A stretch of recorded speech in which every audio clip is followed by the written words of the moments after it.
Y fue recién el 9 de septiembre de 1947, cuando se sancionó el decreto 13.010, que las mujeres comenzaron a tener derecho a voto.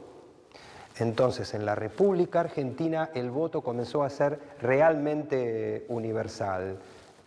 Quiero que tomen conciencia que esto es un hito en la historia de nuestro país, porque para nosotros hoy es impensable una sociedad donde las mujeres no pudieran votar, pero en ese momento costó mucho, ¿eh? Bueno, es todo por hoy. Los que tengan trabajos me los pueden ir trayendo.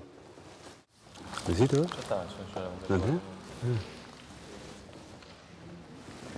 Muy bien, gracias. Gracias. Muy bien. Profesor, estaba pensando que a partir de lo que vimos hoy, podría agregar un capítulo sobre el feminismo a mi tesis. ¿Existen antecedentes de lucha feminista dentro del anarquismo? Sí, muchísimos. Hoy sería imposible pensar en las luchas feministas sin el antecedente de las mujeres anarquistas. ¿Y conoce a alguien que me pueda asesorar del tema? Sí. Anda a verla a Mabel Bellucci, que trabaja acá en la USAM. Sí, la conozco. Muchas gracias. No, por nada. Chao.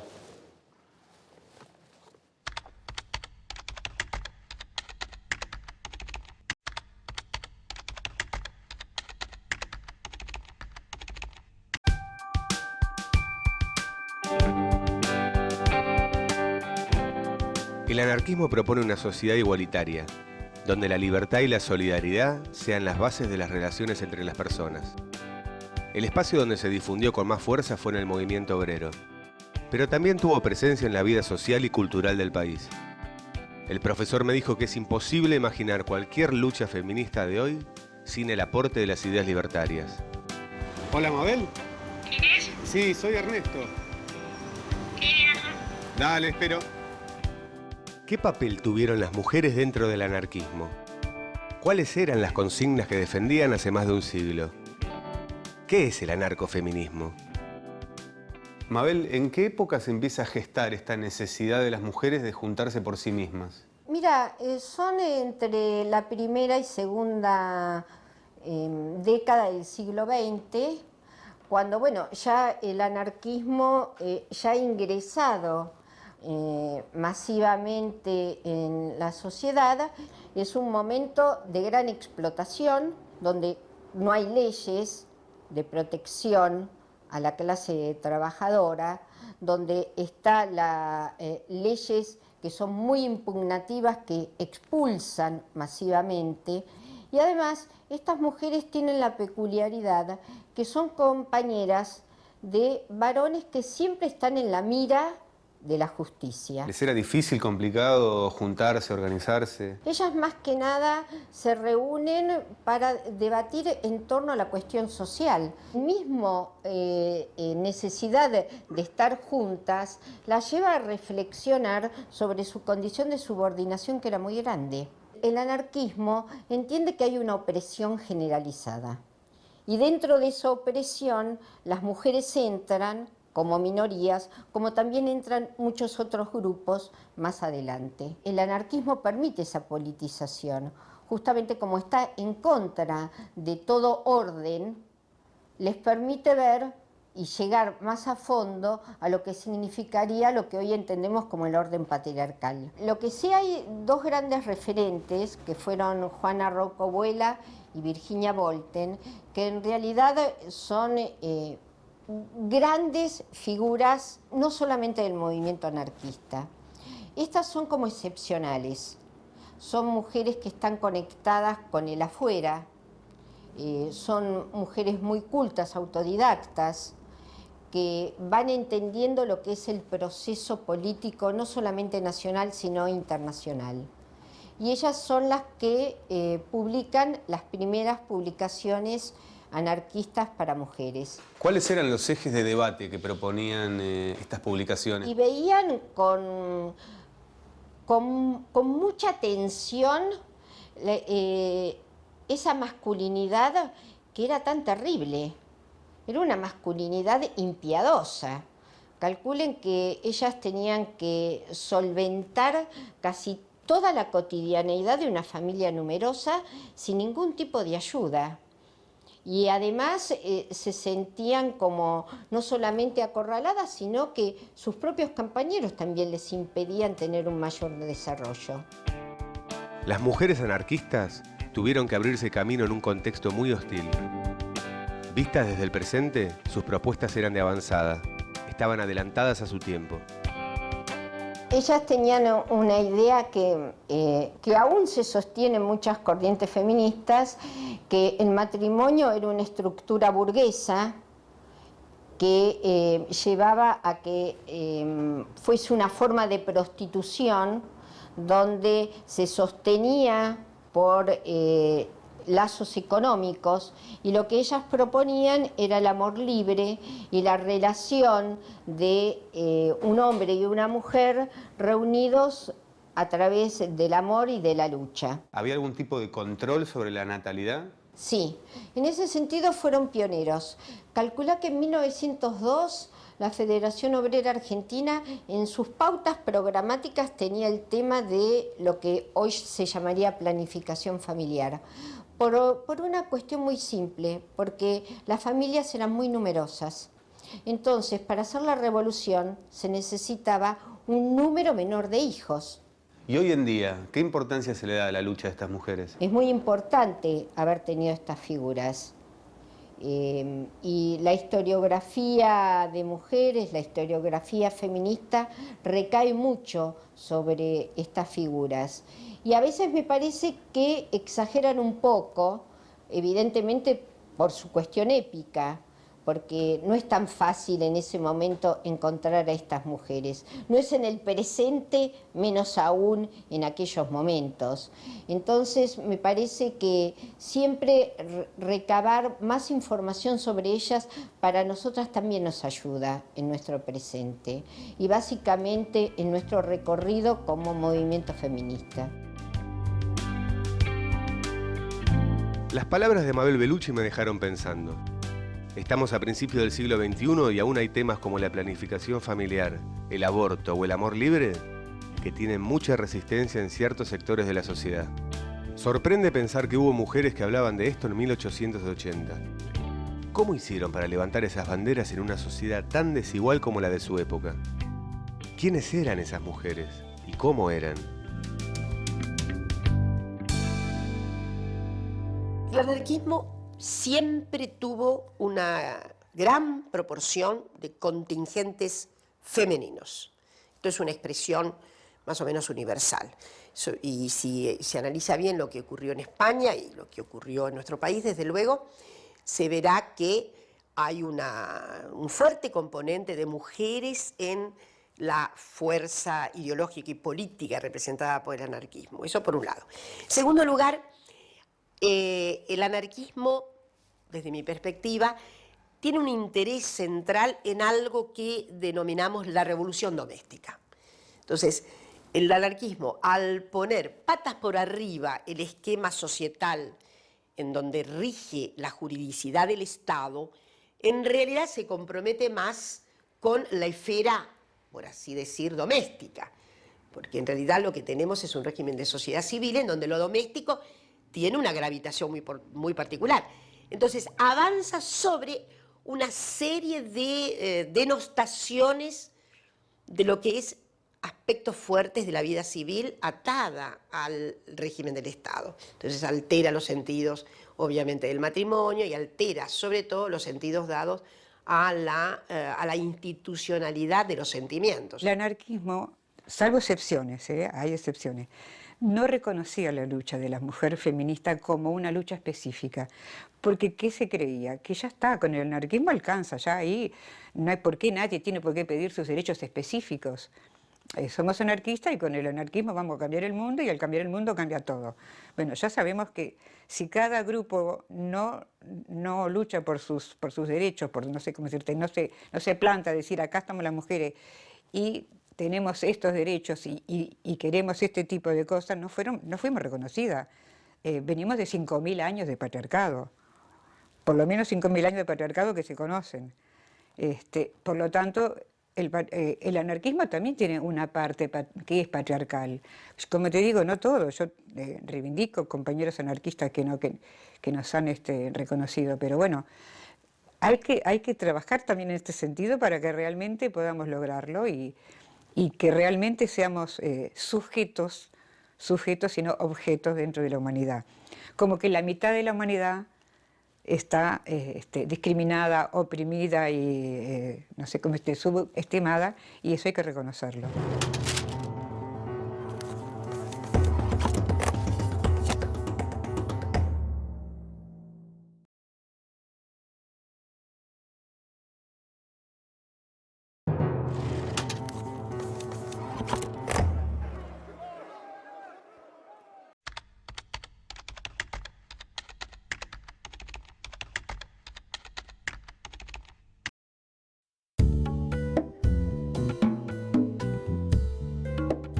Su emancipación hará posible que la mujer sea un ser humano en el verdadero sentido. Todo dentro de ella que reclama reafirmarse y actuar podrá llegar a su máxima expresión. Todas las barreras artificiales serán destruidas y el camino hacia la máxima libertad será limpiado de cualquier rastro de siglos de sumisión y esclavitud. Este discurso que defiende los derechos de la mujer fue escrito a fines del siglo XIX por Emma Goldman.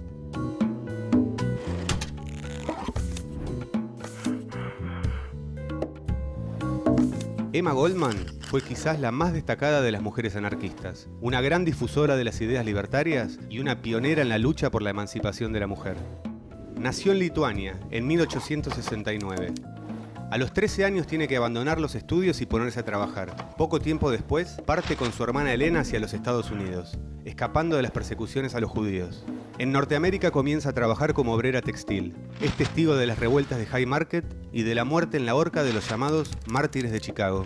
Estos hechos la conmueven profundamente y antes de cumplir los 20 años, empieza a militar en el anarquismo. Colabora con Joan Most y luego conoce a Alexander Berkman, compañero de vida y militancia, con quien mantendría una intensa relación hasta su muerte.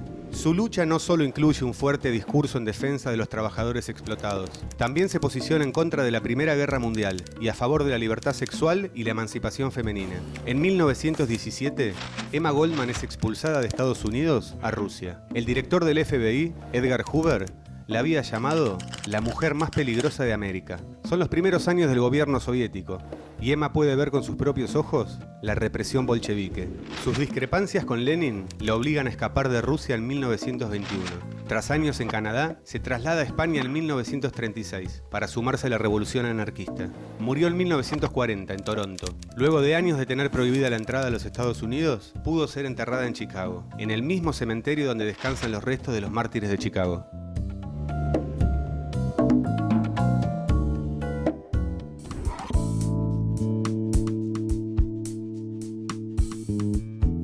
Salud, compañeras. La anarquía ya trémola el pendón libertador. Hurra, hermanos queridos, a la lucha.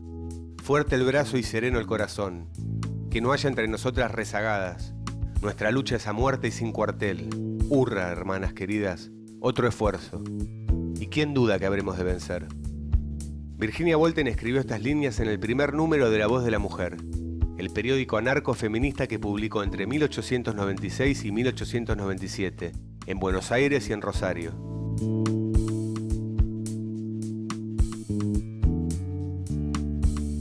Virginia tuvo un papel muy importante en las luchas feministas en el país. Por eso estoy yendo a Rosario, para conocer un poco más sobre ella.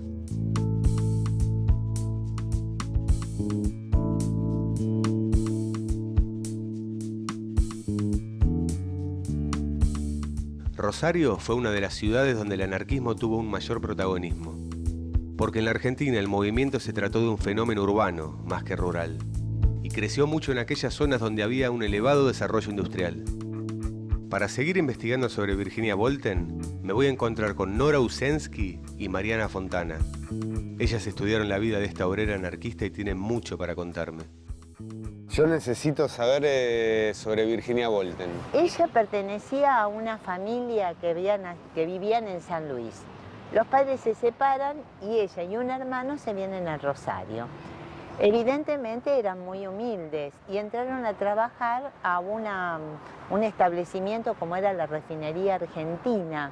En esa fábrica pasaban situaciones donde eran sumamente perjudicial para la salud. Las mujeres, por ejemplo, tenían que levantar bloques de azúcar de tal peso que cuando ellas iban a parir se les colocaban la cadera y muchas morían en el momento del parto. O también por ese polvillo se les iba a los pulmones y hacían una enfermedad que también muy jóvenes moría. Virginia Bolten denunció las condiciones insalubres a las que estaban condenadas las obreras y por eso mismo fue expulsada de la fábrica. Ella busca otro trabajo y se convierte en aparadora de calzado. Y evidentemente ella se conecta con otros obreros y abraza la idea del anarquismo. Justamente, esas ideas las plasma por escrito. Y ese periódico que ella crea junto con otras dos mujeres se llama La Voz de la Mujer. Fíjate, el lema era ni Dios, ni patrón, ni marido. ¿Qué lema si no es un lema anarquista ese? ¿Le cuesta siendo mujer meterse, arrancar, a poner la voz de ella, no? Le costó mucho, claro que sí, incluso con sus compañeros anarquistas, que tenían ideas anarquistas, pero con respecto a la mujer también la tenían sojuzgada y tenía un papel especial ahí, ¿no es cierto? No las dejaban hacer. Y dentro de su militancia, ¿cuáles son los hechos más importantes que realiza? Una cosa que la caracterizó es la conmemoración del 1 de mayo de 1890, que era la primera vez que se conmemoraba el 1 de mayo como el Día del Trabajador. Y pensar que se reunió acá, en esta plaza, con toda esta gente. Si lo vemos en las imágenes, era una mujer muy firme, arengando una multitud donde se supone que la mayoría eran hombres. Era muy aguerrida, porque uno a través del periódico le cuesta pensar cuánto ánimo y valentía tenía en decir un montón de cosas que hoy, en el siglo XXI, hay mujeres que aún no se animan. Hay muchas cosas para leer sobre ella, muchos escritos de ella o muchos escritos sobre ella. Lo voy a hacer, y es lo voy a hacer. interesante. Pero ahora tengo un panorama de cómo era, de su espíritu sobre todo, de ese espíritu luchador, valiente. Exacto. La participación de las mujeres en la lucha es una constante en la historia del anarquismo. Durante la Guerra Civil Española hubo un grupo de milicianas que entraron en combate. Se llamaban Mujeres Libres.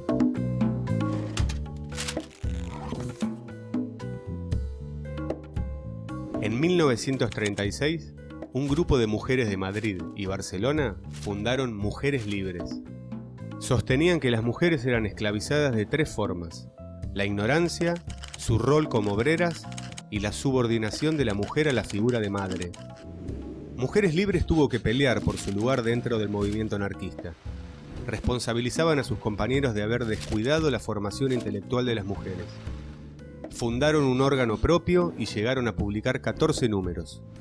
Su misión era que hombres y mujeres conocieran lo que las mujeres podían hacer y aportar para el cambio social. Mujeres Libres pertenecía al movimiento anarco-sindicalista. Movilizaron a más de 20.000 mujeres. Desarrolló un gran programa de capacitación en el que las mujeres buscaran desarrollarse como individuos, pero con un fuerte sentimiento de comunidad. Renegaban del individualismo de los otros movimientos feministas. Eran anarquistas y su programa era ese, la revolución social. Su meta no era la guerra de los sexos, sino un humanismo integral en la búsqueda de un destino en común. Desde el periódico Frente Libertario se organizó el alistamiento de mujeres en las milicias obreras. Si bien durante la Guerra Civil no organizaron una columna propia de milicianas, muchas de ellas se integraron en la columna de Hierro, la de Aguiluchos o en la de Urruti. Las actividades de Mujeres Libres se interrumpieron en febrero de 1939, cuando el fascismo franquista ganó la guerra en España.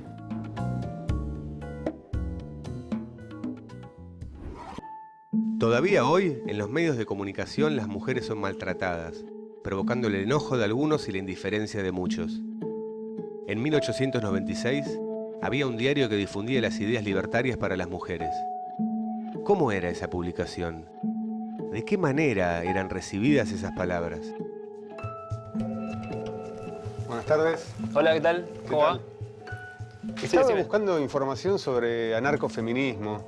¿Tenés algún libro de Virginia Bolten? Sí, ahora te doy. Tenemos este, que es de otra publicación que salía en su momento, Nuestra Tribuna, de Juana Rocco Huela. Bueno, y acá tenés La Voz de la Mujer, que editaba ella, todos los números en libro. Dale, buenísimo.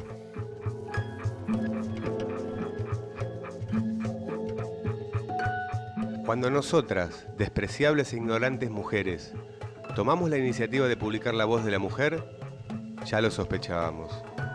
Oh modernos cangrejos, que vosotros recibiráis con vuestra mecanística y acostumbrada filosofía nuestra iniciativa, porque habéis de saber que nosotras, las torpes mujeres, también tenemos iniciativa, y esta es producto del pensamiento, ¿sabéis?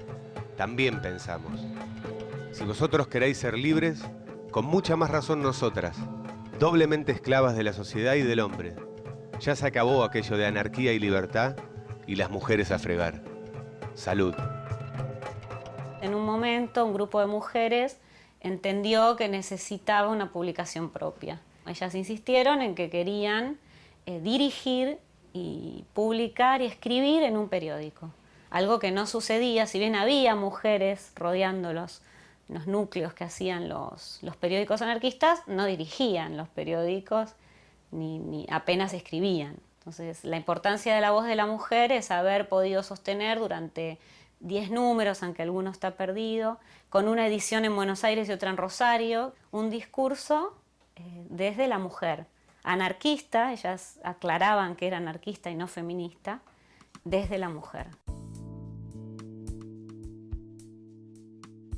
Condenadas al maltrato en el ámbito laboral y relegadas dentro del movimiento anarquista, las militantes decidieron sacar su propio periódico, para que todos escuchen la voz de la mujer. Lo importante es que ellas pueden ahí discutir, y hay compañeros que las acompañan y hay compañeros que las critican, y es interesante, no solo las critican por lo que dicen, porque lo que dicen también lo dicen los varones, sino por el tono. Son feroces de lengua y pluma. Es un tono que no es apropiado para las mujeres. Virginia Wolten participó activamente de las movilizaciones sociales de su época. Esto le valió persecuciones y detenciones. En 1907, durante la huelga de inquilinos, es apresada una vez más y por la ley de residencia deportada a Montevideo.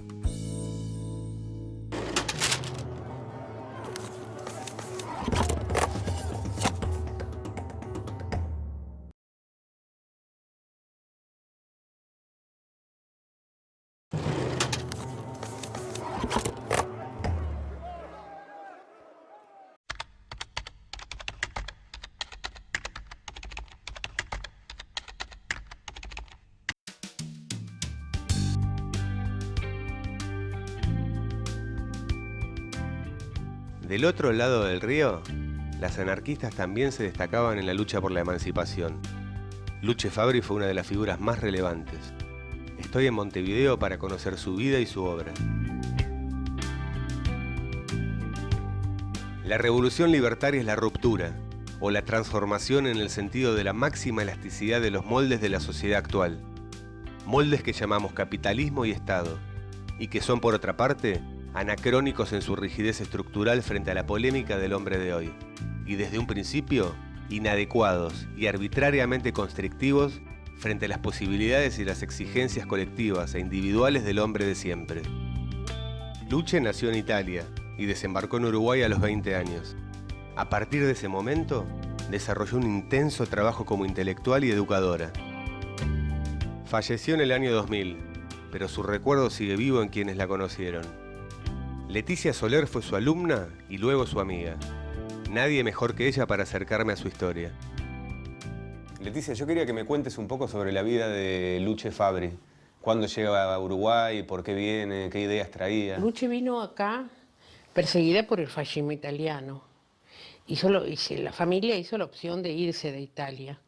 Y ella llegó acá muy joven, ya doctorada en Bolonia, con 24 o 25 años.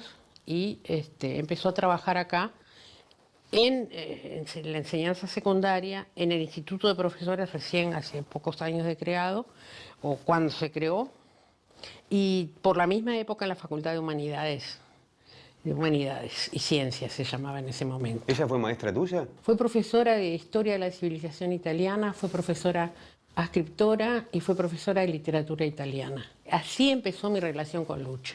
Fue una persona que me abrió a ciertas ideas, que me las puso por primera vez en la cabeza sin ella misma proponérselas. Mientras daba clases sobre el dolce stil nuovo, ¿no? ¿Cuál era el vínculo entre Luce y el anarquismo? Ella era una anarquista convencida y ortodoxa. Es decir, ella traía de Italia sus orígenes anarquistas. Anarquista había sido el padre, ella escribió ese libro sobre el padre, al cual le dedicó, me consta, muchísimo esfuerzo. El padre de Luce fue Luigi Fabbri, un prestigioso escritor y educador italiano, que militó en el anarquismo junto a figuras de la talla de Enrico Malatesta. Luce heredó de él su interés por la educación y, sobre todo, su constante búsqueda de la libertad y la justicia social. ¿Ella militaba en algún grupo? Ella militó en la FAU, Federación Anarquista del Uruguay, hasta que se produjo una escisión grande, especialmente porque algún sector de la FAU empezó a ser sensible a los planteos de tipo leninista, a los planteos incluso de la guerrilla que en aquellos años digamos, florecía en América. Ella se mantuvo siempre dentro de esa línea de la no violencia, de la no participación en movimientos violentos y muy defensora de todo lo que fuera convicción a través de la palabra, de los ejemplos. De la intelectualidad un poco. Y de la intelectualidad. Ella tuvo una vida de una intelectual muy destacada. Yo, que la vi hasta 10 días antes de morir, veía que la venían a ver de todas partes del mundo, es decir, japoneses, españoles, italianos, ni que hablar. ¿Qué rescatás de Luce cuando pensás en ella hoy? Yo de Luce rescato a una persona que vivió de acuerdo a sus ideas.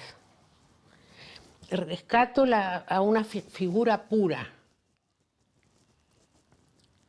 y a una presencia del punto de vista intelectual absolutamente enriquecedora. Habiéndola conocido tanto a Luce, porque vos fuiste muy amiga de ella, ¿qué era lo que la movía? ¿Cuál era su mayor preocupación? La libertad, el problema de la libertad. Es decir, no trascender, o mejor dicho, no aceptar autoritarismos y defender la libertad. Luce Fabbri dejó un ejemplo de coherencia y compromiso en quienes la conocieron. Su prolífica obra escrita es el reflejo de una de las mentes más lúcidas del anarquismo de la segunda mitad del siglo XX. Luce Fabbri y su familia llegaron a Montevideo escapando del régimen de Benito Mussolini. La vida de su padre corría peligro y no tuvieron otra opción que huir del país. Buscando información sobre cómo era ser anarquista en la Italia del fascismo, me encontré con la película Film de Amor y Anarquía. Film de Amor y Anarquía es una película italiana de 1973, escrita y dirigida por Lina Wertmüller. La acción transcurre en la década del 30, durante los años del régimen de Benito Mussolini. Tonino, un campesino anarquista, llega a un prostíbulo para esconderse mientras prepara el asesinato del líder fascista. El plan fue ideado por Salomé, una de las prostitutas del burdel, que también defiende las ideas anarquistas. Mientras espera el momento adecuado para concretar el asesinato, Tonino se enamora de Tripolina, otra de las prostitutas. Ecco qua, la vedi questa pallottola qui? Questa B e questa M. Attenta Tripoli, guardala bene. Perché io sono venuto qui? Per ficcare questa pallottola in testa a Benito Mussolini. Madonna mia, sei anarchico.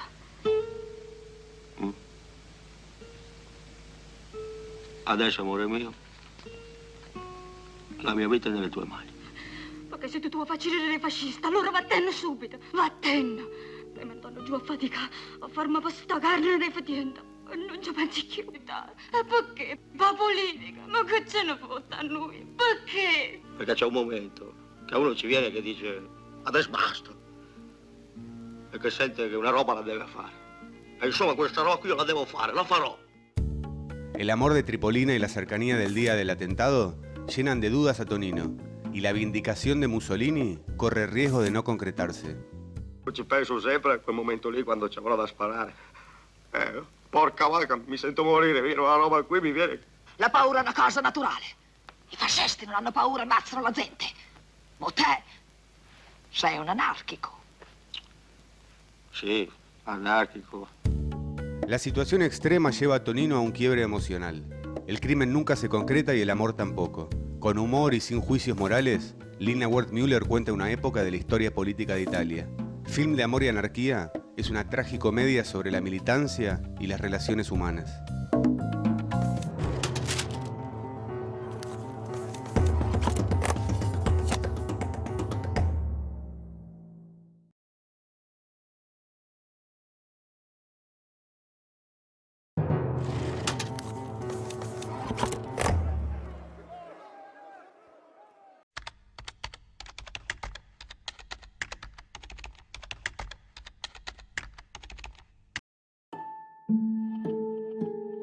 Repasando la historia de las mujeres que tuvieron un papel protagónico en el movimiento anarquista argentino, me topé con el nombre de Salvadora Medina Honrubia. Necesito saber más sobre ella. Por eso voy a encontrarme con mi amiga Vanina Escales. Salvadora me parece que es una figura central en el anarquismo, que estuvo muy adentro y que después mantuvo una política de la amistad y unas relaciones muy amistosas con personajes centrales como Radovisky, como Severino Di Giovanni, como América Escarfó. Salvadora llegó acá, a Buenos Aires, siendo madre soltera, con un nenito de casi 2 años, y empezó a colaborar en el diario La Protesta. Venía con una obra de teatro anarquista escrita que al poco tiempo se estrenó. En 1915, Salvadora se casó con Natalio Botana. La madre soltera, escritora y anarquista se unía con el dueño del diario Crítica, uno de los hombres más ricos y poderosos del país. Una vez que lo conoce a Natalio Botana y que se casa con él, empieza a ser como la gran financiadora del anarquismo. Ella es la que hace una especie de distribución de la riqueza, sacando guita del diario Crítica y llevándola a donde sea que se necesitara. Estaba forrada por un lado, pero tenía como una especie de lealtad muy fuerte con los primeros amigos que tuvo cuando llegó a la ciudad y cuando no tenía un mango, que era el movimiento anarquista y sus amigos de toda la vida. Alejandro Storni, el hijo de Alfonsina, contaba cosas muy curiosas, muy graciosas, como que él acompañaba algunas marchas o algunas manifestaciones y ella se sacaba, lo pasaba a buscar en un auto muy caro, creo que era un Rolls Royce, con tacos y qué sé yo, iban cerca de donde era la marcha, se sacaban los tacos, se ponían unas zapatillas, unas alpargatas y se iban a la marcha. Tenía como situaciones así muy cómicas. Es que es contradictorio un poco, tener tanta plata y estar tan involucrado con los anarquistas. No es que no era despótica en el uso del dinero. Gracias. No es que tenía la prepotencia... Gracias. No es que tenía la prepotencia del dinero. O sea, no es que porque soy rica manejo voluntades. Usaba la guita como sentía, como que creía que había que usarla. El 6 de septiembre de 1930, el militar José Félix Uriburu usurpa el poder, instaurando así la primera dictadura argentina. Ni bien asumió, comenzó una feroz represión al anarquismo y Salvadora fue encarcelada. En la metaempresa, su marido también, pero ella sufre una cárcel un poco más dura porque no la dejan que la visiten los hijos, estaba presa con prostitutas en la cárcel del Buen Pastor. Y desde adentro escribe una carta pública a Uriburu que logra colar entre la visita a otra presa. De alguna forma logra que esa carta se haga pública, que es su carta al dictador Uriburu. Y le dice que ella se ha enterado que han pedido magnanimidad para que la dejen libre, para que la suelten, pero que ella, como no reconoce haber hecho ningún delito, no acepta ser liberada y no acepta que le den ninguna magnanimidad porque no lo merece, porque no lo necesita y que si quieren ensañarse con ella para que ese general se sienta más general, que lo haga. Y además dice, le cruzo la cara de un cachetón con todo mi desprecio. Gracias a Vanina me acerqué a la vida y la obra de Salvadora Medina Honrubia, una mujer que siempre buscó la justicia y la igualdad. Una mujer libertaria.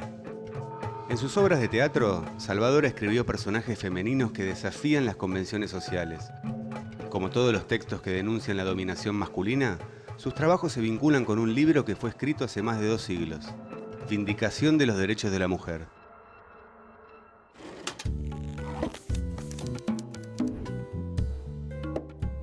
Vindicación de los derechos de la mujer es la obra fundacional de la literatura feminista.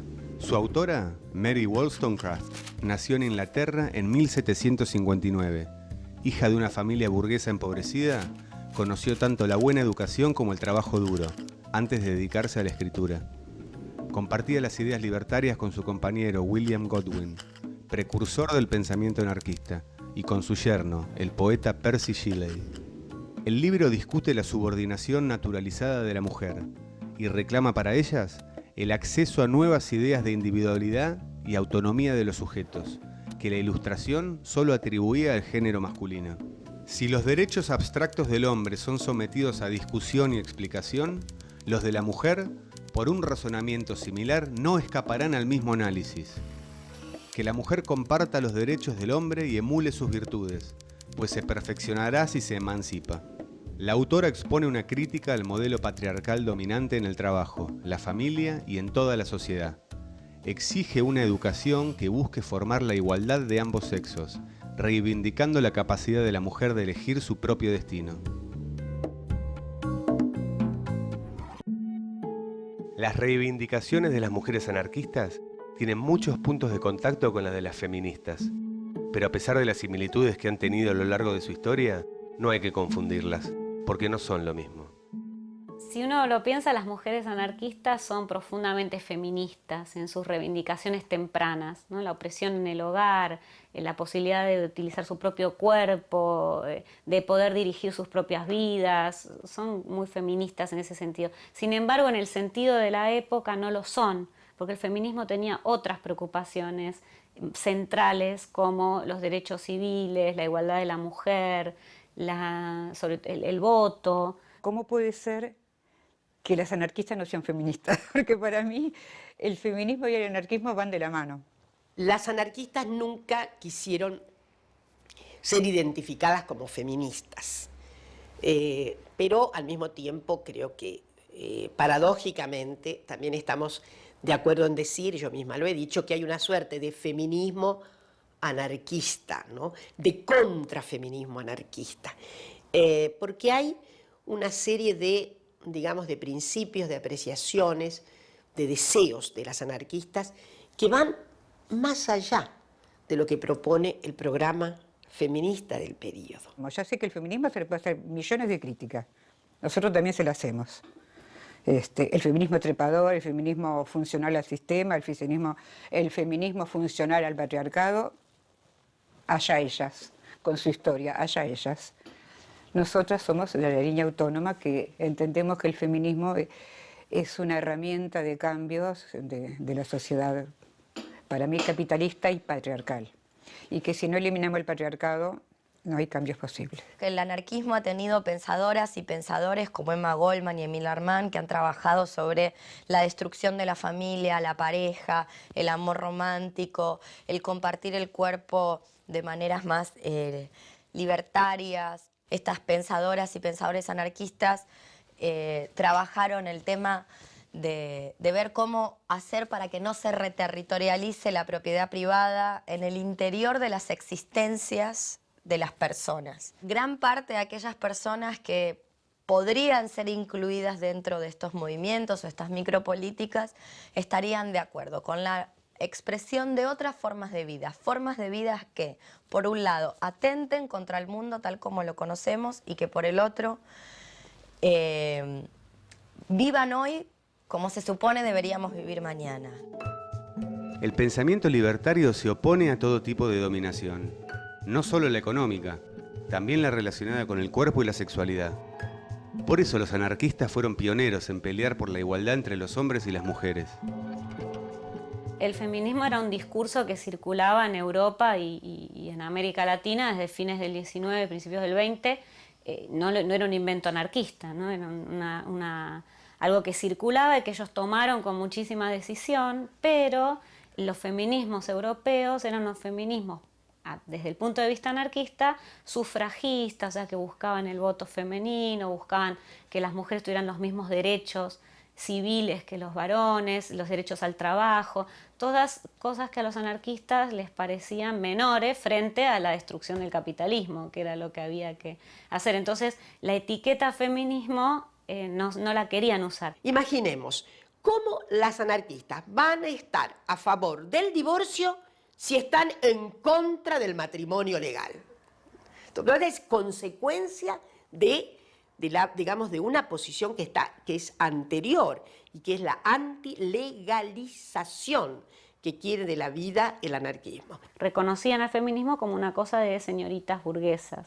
Eso hace que no usen para sí mismas las etiquetas feministas, pero uno claramente desde hoy podría decir sí, eran anarcofeministas y muchos la recuperan así. Las feministas autónomas decimos, no queremos una demanda ni una lista de reivindicaciones. Bueno, sí, está bien exigir nuestros derechos, está bien nuestras reivindicaciones, pero no nos queremos quedar en eso. Nosotros queremos una nueva sociedad, nos queremos otro mundo. Por ejemplo, el famoso tema que decíamos, no es agrandar la torta y coman más de la torta, es cambiarle la receta a la torta. Es otro mundo es posible, otro modelo de sociedad. Las ideas anarquistas siempre plantearon debates de avanzada en cuestiones vinculadas a la sexualidad y las libertades individuales. Eso mismo ocurre en la actualidad, cuando hay quienes ponen en cuestión la idea de género. Leonor Silvestri es una anarquista que reflexiona sobre las identidades sexuales y las políticas del cuerpo.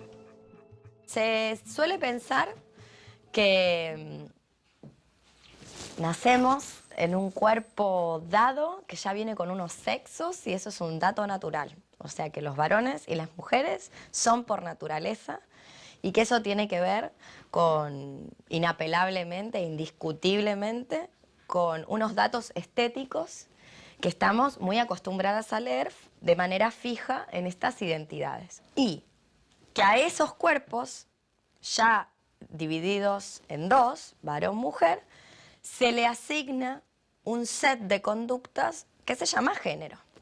Frente a eso, ciertas pensadoras o filósofas feministas de los movimientos posidentitarios han pensado otros modelos. Modelos que en realidad pongan al comienzo de esto que podría ser trazado como una línea al género. Y el género, entendiéndolo de muchas maneras, pero privilegiadamente como un dispositivo de construcción de las corporalidades. O sea, a partir de que existe el género como ese dispositivo político de construcción, es que cuando nace un cuerpo, que podríamos entenderlo como un existente cargado de potencias, vemos un macho o una hembra. Todos los que no nacen así, que son por lo menos 1 cada 2000, o sea, más que albinos, caen a punta de cuchillo de bisturí en la gran bolsa de los anormales a corregir, normalizar y demás. Si no existiera ese género no veríamos eso, veríamos otras cosas, veríamos que nacen potencias. Y me parece que cierta parte o una buena parte del pensamiento que se denominaría anarquista todavía resuena en estos grupos o estos agrupamientos o agenciamientos de vidas desobedientes a la altura del sexo, o sexo disidentes, o objetores de género, etc. La idea del ejercicio de autoridad sobre el propio cuerpo atraviesa el pensamiento anarquista a lo largo de toda su historia. Desde aquellas mujeres que peleaban por el amor libre o el aborto un siglo atrás, al cuestionamiento de la dominación heterosexual que propone Leonor Silvestri. Yo creo que toda vez que se pone en juego el sentido más profundo de la individuación de las mujeres, reverberan muchos de los sentidos de nuestras anarquistas inaugurales. Hay muchos elementos libertarios en la, digamos, en la fijación de principios que tenemos muchas feministas respecto de la autonomía. Entonces, la autonomía es, me parece, una de las vertientes formidables que trazaron aquellas anarquistas y que desde luego tienen los límites de la época. No se les puede pedir a las anarquistas de 1900 que pensaran con el régimen de ideas, de sentimientos y de sensibilidades que tenemos las mujeres del 2012. Pero, insisto, hay una cierta fragua que juega con estos sentidos luminosos e inaugurales que luego han pasado a ser hoy incitaciones a derechos. En la actualidad, las mujeres ya no viven la situación opresiva generalizada de mediados del siglo XIX. Se avanzó bastante en el terreno de las conquistas sociales. Igualmente todavía falta mucho. Las injusticias persisten, y es por eso que la lucha de las feministas continúa. Cada vez que una mujer lucha por mejores condiciones en su trabajo, por el derecho al aborto y la libertad sexual, cada vez que exige que se acaben los femicidios y pide que no se utilice el lenguaje machista en los medios de comunicación, está levantando las mismas banderas que izaron Emma Goldman, Virginia Bolten y otras tantas mujeres anarquistas del 1800.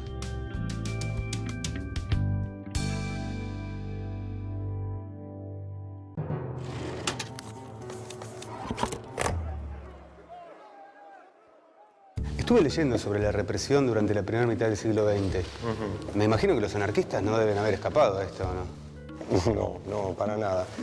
Mira, a los anarquistas se los reprimió siempre, desde finales del siglo XIX hasta las primeras décadas del siglo XX se los persiguió mucho, inclusive fueron protagonistas de grandes matanzas. Con respecto a tu personaje, vos encarnás al alemán Schulz. Yo creo que él estaba convencido, como estoy convencido yo, de que la gente tiene derecho a vivir como persona. Todo esto es Estancia